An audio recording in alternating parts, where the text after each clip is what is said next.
one of our ramp agents who interacted with our CEO during one of his station visits and mentioned that he had taught himself how to code and that he was interested in technology. Our CEO was able to come back and connect him with recruiters and with our Career Mobility Center and learn about a new program that we were just standing up. And that employee actually moved from a ramp agent into this program, and our CEO was the one to call and make him an offer. Don't conduct your analysis in isolation because data is so incredibly powerful. Not defending just the tribe, but defending the organization. Those creative people that you really want to keep empowered, keep excited, keep motivated, keep thinking. A good experience pays dividends down the line. Stereotypes tend to break down in proximity. Welcome to We're Only Human, a podcast about human resources, business, technology, and the workplace. My name is Ben Eubanks, your host, and I'm so glad you're here.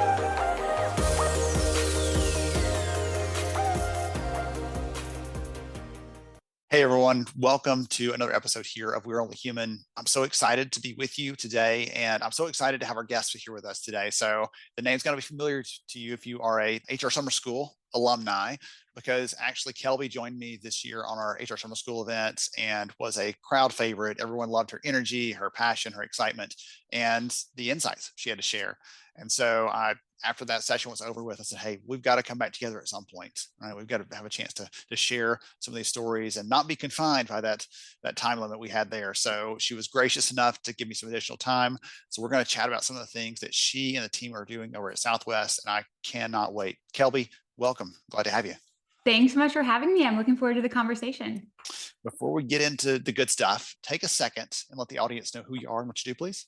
Yes, absolutely. Kelby Tansey. I'm the manager of recruitment marketing at Southwest Airlines. I live in the Dallas, Texas area, and I've been at Southwest just a little bit over 6 years. Okay. Tremendous. What do you love most about Southwest? Oh, man, this is maybe going to sound cliche, but the people I work with, the people at Southwest truly do make a difference. I work with some incredible people, our entire talent acquisition team, but just especially my team. I'm always impressed by the work that they do. And not only that, but the passion for the work that they do, the fact that they know that they are making a difference and driving us toward our purpose is just a really special environment. So the people. That was off the cuff because I think I might have told you this before, but everybody that I've met who's ever flown Southwest has a Southwest story. Right. And so I always tell the story to family and friends who are like, oh, I've never flown them. Like years ago, there was a government shutdown going on, one of the budget things. And so we're flying into Las Vegas, and the pilot says, everyone, I apologize. If the government wasn't shut down right now, you could look out your window and you could see the Grand Canyon. But because the government shut down right now, you're not allowed to look out the window and see the Grand Canyon because it is closed to any visitors. So don't look out your window right now on the left. Right. And so just had some fun with that, like those little funny moments and just a little bit of kindness, a little bit of something to make you smile. That's what I think of every time I think of Southwest. And so, and again, I love that. You are no exclusion to that. You definitely embody it very well. So there are plenty of Southwest stories from the employment side too, and people talking about their career with heart. And one of the cool things about my team is we get to tell those stories. So it's a lot of fun. It's great. We're gonna dive into some of these things today because the focus you have, you said recruitment marketing, right? Manager of recruitment marketing, but you focus a lot, you focus a lot on the internal employee, right? On the internal candidate, if you will, and helping them to find other places to advance and grow and find their next career, potentially within Southwest, hopefully, without having to go somewhere else to look for their next opportunity. And so we'll kick around some things today because I know that Southwest is very advanced in this area. Some people listening into this are going to think it's like science fiction and so far ahead, but I think it gives us something to strive for as our leaders are listening in, and some good encouragement that these things can be overcome. Some of the common challenges, right there, they don't have to limit you from being able to do this for your people. And so I just want to start off kind of with this broad kind of theme, because when I talk to HR leaders, I talk to talent leaders about career mobility and moving their people in the business. One of the first things I hear is, yeah, we've got this career ladder, we've got a framework, we've got, this position chart, whatever else. We've got something that's very static. And like, we're good to go. We've solved for that. I'd like to hear from you. Is that enough? And if it's not, why? Oh, it's a great question. My answer is going to be no, it's not enough, but it's a great start. So I think that it's something to, it's definitely something to be proud of. If you've gone through that work and you have that, that's a great start. And that means that you are valuing your people and their careers enough to take that first step. So it's a good starting place, but there's so much more to that, especially when we just think about the way that people maybe look at that likely very HR centric document and try to navigate it. I mean, are we handing them a map in their own language or in Greek, So I think that's part of it is working through what is this, does this make sense to your average employee? And then what are the steps to get from one rung on the ladder to the next? What is that skills gap? How are we coaching them and helping them get there? And then also even just knowing when that rung is available to step into, because it's not always going to be there. So I think there's so much more to that, and we can dig into all of those avenues today. But I don't want anybody hearing any of this today to be discouraged because they don't feel like they're doing enough. I think that is an incredible foundation and a really great starting place to jump into some of this. Absolutely. Once you've thought through some of those things, as you said, this is very HR centric. Like, how do we translate that into something that people get, that people understand, that people can consume this and then know what their next step should be, or know how to take the next thing. That's one of the encouragements that I have, at least when someone's taking that step. They're like, okay, we want to make this plain so people can at least understand what other options there are, and then we can get into more interactive ways. That's what I want to ask you now is, when it comes to Southwest, what do you do? Because I know there's this whole range of things. It's a spectrum here. How do you help people learn about other opportunities inside the business? Ben asks one question and doesn't get to ask a single other question the entire time. That's okay. I love it. Hey, bring it. It's a long answer. We do a lot, but I think that the first thing I'll say is it's valued here. And so I think it's really core and central to recognize it's something that we value. It's a proposition that we offer our employees and we deliver on. And so I think that that's really core and central. And even employees who have been here 20 and 30 years will talk to you about all of the different roles they have held, all of the different organizations that they have worked in. It is very rare to find an employee that's been at Southwest for a long tenure, which a lot of our employees have, but that stayed in the same organization that entire time. So it's part of kind of the expectation of what you'll experience in your Southwest career. But some of the ways that we work toward that look different than they might have looked 20 or 30 years ago when we were a much smaller company. So for us, it's this really beautiful pairing between having the right technology in place that our employees can interface with, but then also staffing up an entire team, which we call our career mobility team, that serves as a resource for our internal employees. So they're separate from your HR business partner team. They're separate from true recruiters. They sit in talent acquisition and kind of sit between that to help with interview prep, resume review, career chats. They really serve as career coaches. And a few of the people on those teams even came from college advising centers. That was the role that they were in before. And so they're now sitting on this team and advising our internal employees, here are all the opportunities before you. I think there's something really powerful about investing in that and making that a priority, and saying we care so much about you that we don't want you to go anywhere else but here, right? Southwest is a company big enough to really say there's a lot of other opportunities. There's always something else going on. There's always something else exciting here. We can help you find those other kinds of areas. And do you mentioned that you can talk to any employee and you start to get their story of, well, I was here, then I went there, and then I had this great stint over here, and now I'm doing this thing that I love so much. Do you ever take those stories and elevate them and tell and kind of broadcast them so other people can hear it's, this is not a pipe dream, or it's not just a great marketing slogan or whatever else, but this is what a Kelby would look like, as they're taking these steps through the organization? Do you help to do that and really make that seem clear to the other people that are there?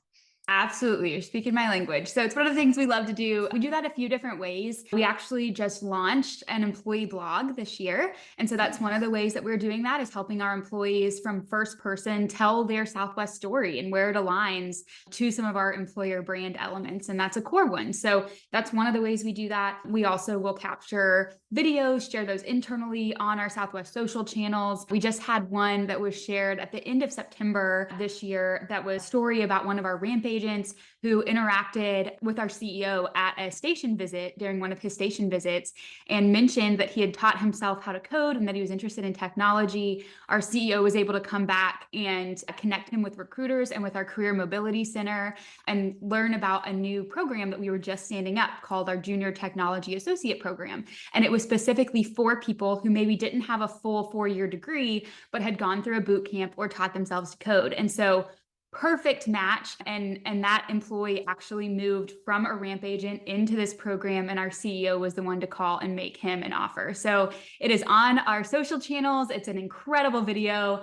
I will not lie, I cry every time I watch it. It's just so inspiring. And when you look at that, Southwest didn't do all of that. Like he taught himself how to code. He took initiative. He walked up to the CEO and asked if there was an opportunity in technology. Like that takes a lot of courage for someone to do. And he is the hero of that story. We just sat in the background and helped make sure that he was able to connect those dots to move into the role that he was hoping to move into. I love that. We'll have to find that one and get that one into the show notes. So I'll circle back with you so I can get a link to that, whether it's on a social channel, whatever else, because I'd love to get that in the show notes so people listening in here can go and see what that's like, see that sort of story play out, because I'm already imagining a little bit of tearing up, goosebumps, all those kind of things coming from that experience. Because to give someone the opportunity to do that there's some leaps that make complete sense. Hey, I'm a dev 1, I'm going to be a dev 2, right? When software or whatever else, right? Or I'm a ramp agent. Maybe one day I'll work up to this, but that's a completely different perspective, a different leap entirely. And for the people who are willing to pour that into themselves, put themselves into that, really develop themselves, as you told us there, to give them that kind of opportunity is potentially life-changing for them. So it's so incredible. I love that. Yeah, I'm excited to share it with everybody. If you're listening, it will be in the show notes. Go watch it. It's worth your 2 minutes, I promise you. Perfect. So you talked about as well, part of this is not just making opportunities visible for people, but also the coaching element. You've mentioned that word a couple of times, talking about the team that's here to help guide and support and enable people to find other things, because most people in general, paint with a broad brush, are not expert career navigators, aren't thinking about, oh, this is a transferable skill that I can apply over there. Right? That's not how they're thinking. And so talk about the coaching element and how that fits into, this may be too big of a question, so tell me if it is, how the coaching element there, the support you're giving them, fits into what that manager should be doing to help that person think about what's next for them, right? Because sometimes they're managers that want to hold on to their people, and there's, I can't fault them for it, because stability of their team, right? Their own performance ties into that. But they're also, we see high performing organizations often have leaders who are like, how can I help you? What can I do for you, Kelby? How can I help you be better? How can I help you get to the next step? What development do you need? They're willing to do those sorts of things and play that role as a coach too. So talk about that intersection, if you don't mind, if there is some sort of relationship there, because I'm curious how that plays out. Yeah, absolutely. So I love the question. The coaching piece of it is just really cool and unique. And to exactly what you're saying, helping identify what is that actual skill, what is the gap, how can I fill it? We have an entire university here at Southwest called Southwest Airlines University, or SWAU, that offers virtual classes or in-person classes. That is a great way to fill some of those skills. Or there might be something external, or even a stretch project or a gig that you can do on a different team to help, get experience in that and fill it. And one of the other things, any of our employees can schedule a coaching session with this internal mobility team. But one of the other things that they can do is also attend our Career Mobility Center hosts weekly webinar series that feature different departments. And so we regularly have between 150 to 200 employees attend this weekly webinar series and just learn a little bit more about those departments, about what's going on there, the opportunities, and what are some of the skills that you need in order to move into those departments. From the manager side of it, I think that having a center like this stood up is really cool, because it allows your employee to really be the catalyst for that conversation with you, right? To step into a one-on-one or a performance management conversation and say, this is where I want to go. I've pursued coaching sessions or attended webinars and learned about them. Here are the skills gaps. How can we work together so that I can gain this experience in my role? And so it kind of takes that pressure off the manager's shoulders that they have to be the one to know about every role in every department to help really develop their people. And I also hear kind of the other side of that question that you're asking, Ben, of, okay, but what about losing their people, right? Like, not all managers are willing to do that or able to do that. But I also think, if you're committing this to your employees, your employee is going to look for that opportunity, whether it's at your organization or another organization. So if you're not providing them that development, that doesn't mean they're going to stay on your team. It just means that they might leave your company and go to a different team where they can apply those skills and have the experience that they're looking for. So I think it's important to think about that. But also, I have found with even my own people and having some of those conversations, helping them identify those skills and being able to say, I'm putting you on X project because we're working on this specific skill. It adds a lot of motivation to their day-to-day work. They're excited to do that because they know they're working toward something and we're working on it together and we're being really intentional toward it. So I think that we kind of need to flip it on its head a little bit for managers who maybe are in that kind of fear bubble of what if I lose my people? It might happen anyway, but while they're on your team, being able to be that leader that really helps them develop to the next level should be your job and should be an exciting part of your job as you help your people move up, move on. Fear bubble. I like that imagery. I might have to steal that one because I think that's a great way of putting that.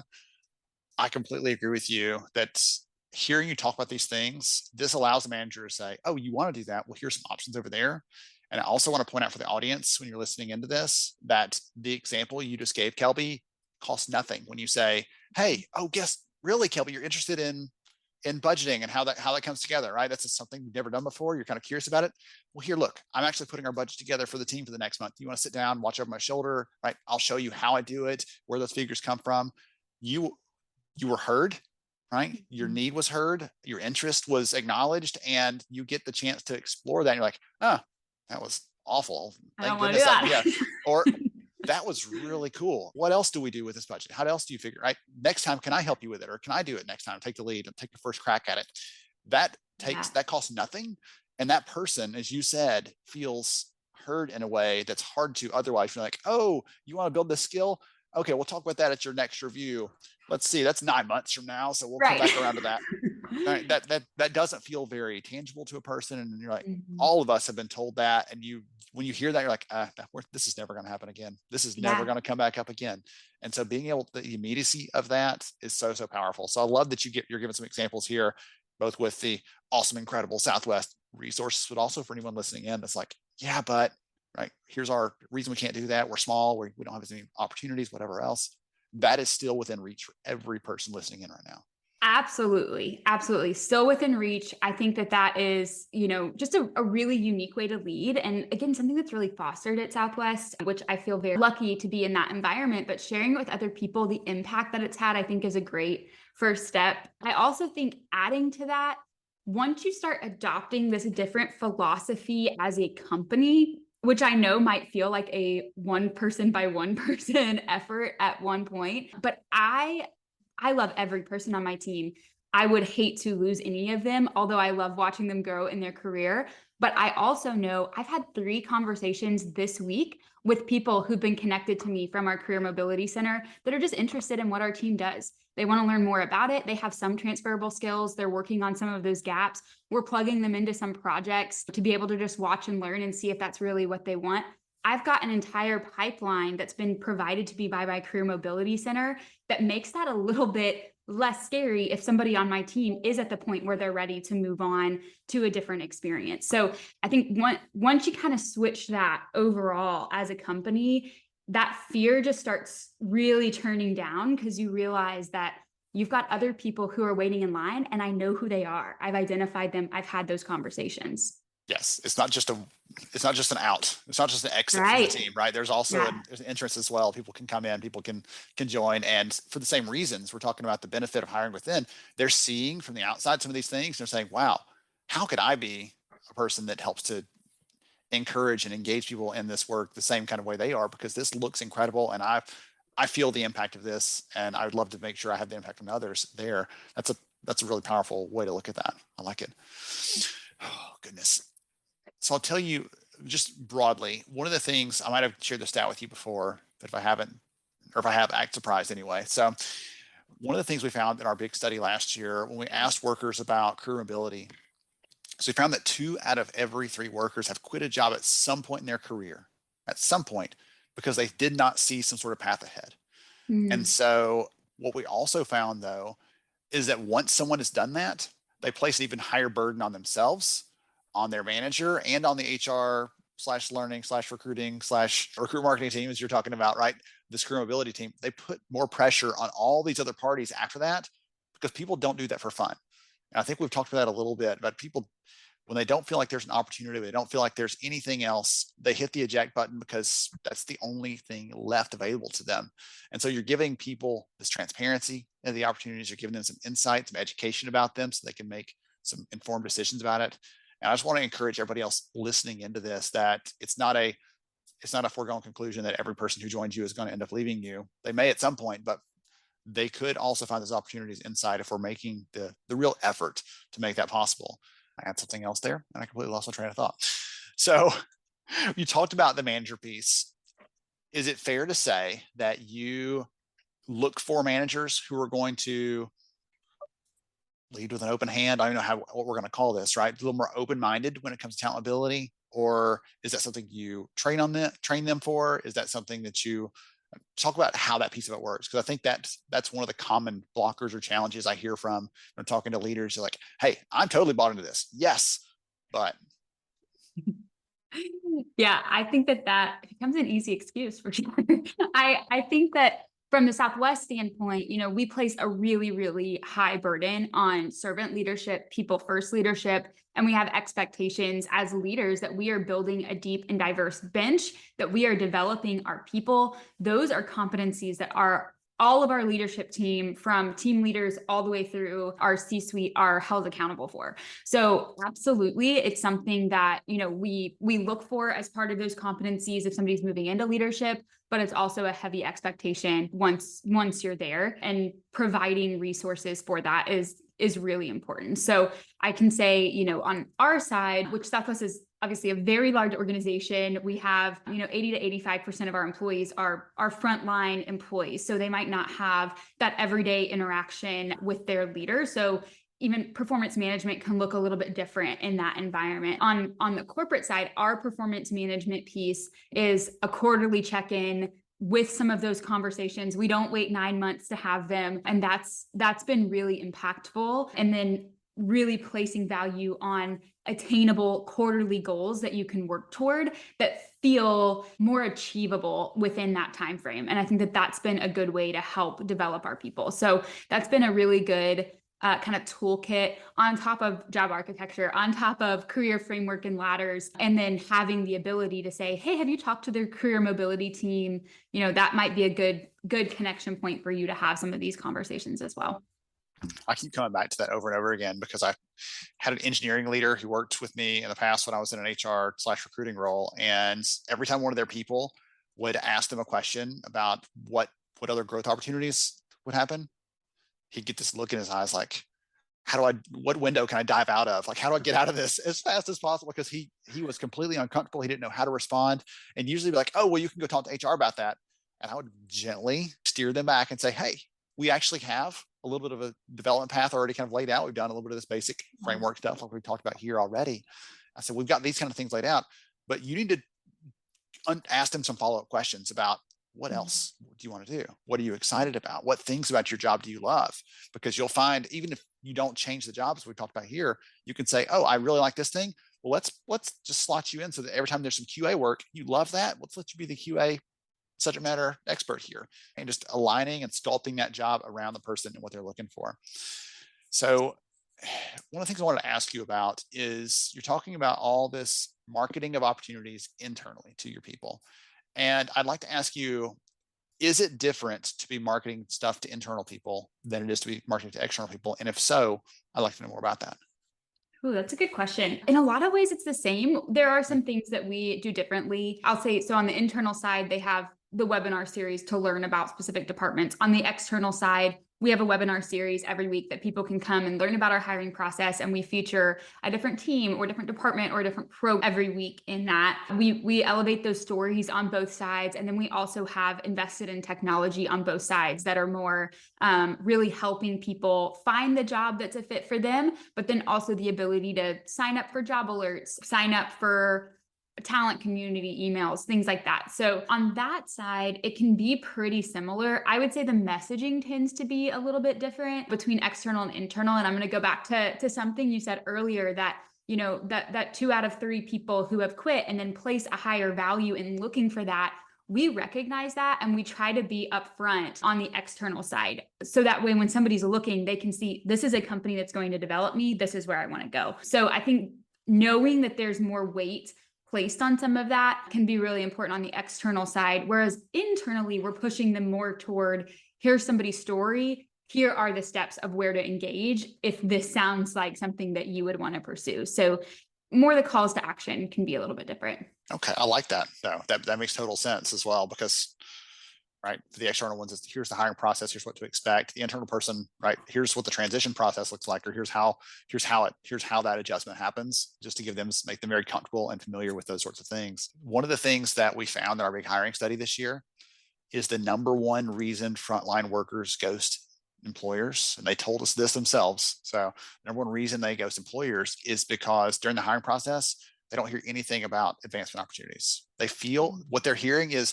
hey, this is yet another dead end job. Do you want to take it? Right. And it maybe pay more than your old one, but it's still going to be yet another. We're going to stick you in this job. And we're going to expect you to be here 3 years from now, not doing anything different.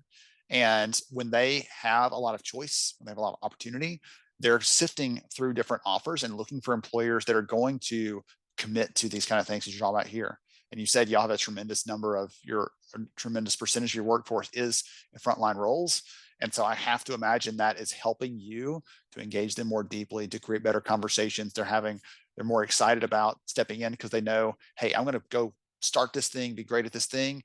And if I'm great at this thing, that's going to enable or allow me to do something else down the line that I'm also excited about. So yeah, absolutely. And I'd also say there's part of the frontline roles is there, you have a lot of flexibility in building your schedule to be able to gain some of those skills on the side. So things like teaching yourself coding or even getting a degree of some sort, like you have that flexibility in how you can build your schedule to do that. And so that's one of the things we tend to highlight too, is if this is a passion and something you want to explore, you can work here and explore it at the same time. And that will open up some of these pathways. So yeah, I would say it's a both and. Yes. Well, so the flexibility thing, actually, I've written so much about that in the last few months, especially for frontline workers, because for a lot of companies are like, oh, well, they can't work remotely. Obviously, you're not loading the bottom of an airplane. We're not flying planes remotely. So that's not possible. But when we ask people who are in frontline positions what flexibility means to them, when I work, as you're talking about here, the flexibility, scheduling flexibility, I think it'll mix that one up. I think that's number one on their list of what flexibility means to them. So giving them some choices there, this is so fun. They're like a case study and doing all the right things by this audience, which is so cool. Okay, there's one more big question I want to ask you around this. And we've talked about the positive aspects of all this, right? And there come times where Ben says, hey, I want to try this thing. I want to go over here. And they're looking for someone internally to bring into this role. And I don't get picked. They pick someone else because they're more suitable for whatever reason. In so many companies, it's essentially the same thing you get when you're an external candidate. Hey, thanks, but no thanks, if you hear anything at all. Or you're like, oh, someone just changed their job title. I guess now they've got that because I didn't know, or they're not here with us anymore if they're in a frontline role. And so I'd like to hear from you, how do you handle that? How do you support those people? Because you obviously don't want them to get discouraged and quit immediately. We'd like to say, hey, here are some gaps you might have had that you need to shore up for next time around, or what does that look like? And how do you help transition them through that process? Because it can be really hard and it can be emotional at times. Yeah, for sure. Yeah, it's always going to be hard to make that call or to be the one who's receiving that call. So one of the things is we do provide feedback to our internal candidates. So that is an expectation that if you have an internal candidate who's gone to a one-on-one interview and didn't get the role, that you are calling them and providing feedback, or at least giving them the opportunity, if they choose to schedule time at a different time and get feedback. Because we know sometimes our employees are flying and it's hard, they're working a set schedule and it might be tough hours to just fit that in on a random call. So providing those opportunities, but I would say the most important part from that is making sure that the feedback is actionable, and then pointing them back toward our Career Mobility Center. So it's almost like you're giving them a report that they can then take to Career Mobility and say, okay, here were my gaps. What next? Like, if was the gap just putting my experience into better words? I need to do some interview prep. Does my resume need to look different because I didn't highlight a skill that I do have, but it didn't shine through in the interview? Let's change my resume. Or is it that career coaching conversation? Where can I gain some of these skills? How can I do that? What classes can I take? Or, is there a better fit of a different department where I could start at a more entry-level role and gain that skill? So having those opportunities available for them also takes that responsibility off the recruiter's shoulders. Because I would say most recruiters out there want to be the one that sits down and has that conversation, but time can be really constraining and it can be hard to do that when you're in the middle of filling other roles. So it gives them the ability to provide the feedback, but it also gives our recruiters that comfort in knowing then they're going to a career coaching session and getting what they need so that next time they come back around, they're even more prepared and competitive. I really, really like that. That is, you said actual feedback in there, and I think that's so critical. Just saying, hey, you weren't a fit, or whatever other vague answer you can give, doesn't help them. It makes them feel like they're not worthy, or they're less than. And the fact is, they may have been perfectly suited, but someone else had one extra thing that made them just that much better, right? It's just sometimes those decisions come down to a little more than a coin flip, because we're like, two incredible people, which one do we pick? We can only pick one. And so I've had to make those decisions too, right? When it comes to hiring. And so to treat them with the same dignity and respect that they deserve, right? Just like if anything else had happened and we're like, hey, here's what's going on. We want to give you full transparency as much as we can, but also giving them a path to run on. I feel like that has to help when it comes to making sure they stick, make sure they stay, and make sure that they don't feel like, well, I'm never going to get anything. No, it's like, hey, next time I've got this. It's got to be empowering for them. Yeah, it's providing that look into the path forward, right? It doesn't feel like the road is now closed. There's still a path forward. It just might look a little bit different or be a little bit longer than they expected it to be. Yeah, absolutely. Okay, goodness. This has been so wonderful, Kelby. I've got a ton of notes over here on my end. I enjoy this so much because I said when I go through like, oh, well, here's what the data say, here's what the research says is best practice. And you're like, oh, check. Like, y'all are doing so many of these incredible things. And it's really fun to be able to talk to you and hear about how this plays out, because I think listening to you talk, I think anyone listening here is going to be inspired and encouraged. Like, you can do these things to serve your people. Even if you don't have quite as many resources as Kelby and the team do at Southwest, you can still do some of these things we've talked about that are kind of low-hanging fruit, to start giving them some encouragement, to make this more a focus, to make sure your managers have a way to say, oh, really? Let's talk about what's next for you. Oh, and by the way, here's a resource that the team's created to help you think through that, or here's some questions you should be asking yourself as you think about this transition.